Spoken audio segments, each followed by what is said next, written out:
Hunter Milborne Group approaches or gets approached by developers and lists the entire building.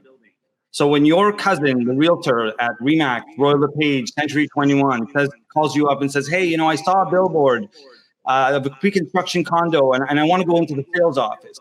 When you go into the sales office and you see those salespeople standing there, there's a 25% chance that you're going to be talking to one of Hunter's people. Over 45 years of experience, 800 projects, over 250 developments, over $35 billion in volume, 125,000 units sold. Am I getting this right, Hunter? Yeah, pretty close. Yeah. I'll tell you right now, after those numbers, I don't feel much like a superstar. But now let's get right into it. What was the first condo project you ever sold?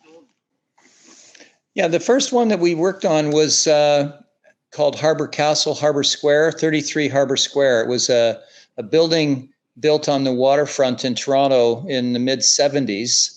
And at the time, it may sound a little bit silly now, but the waterfront east of Yonge and east and west of Yonge, there was cold storage warehouses, and it was pretty empty. This was really the first building on the waterfront, and it was quite isolated. And plus, the condominium concept was pretty new, so it was tough slugging in the early days there because you were really trying to sell a concept in an industry as well as a product, right? That was the Mistake on the Lake, right?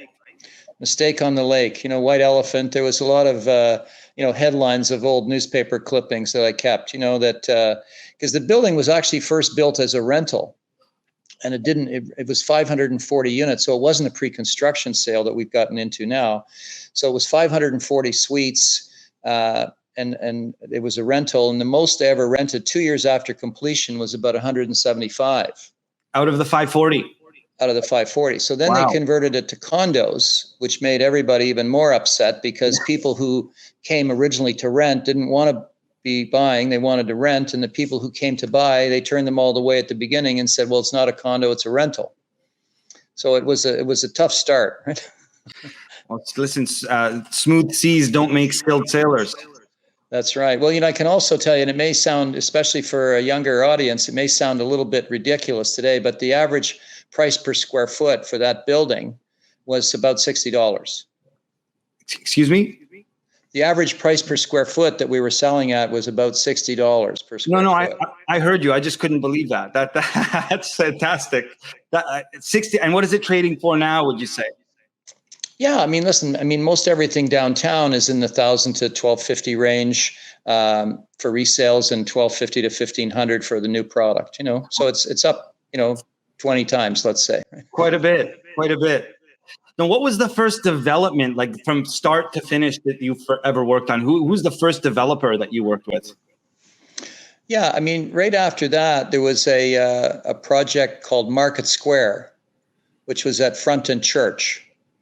Yeah. And it was a joint venture between Olympia, New York and Ronto.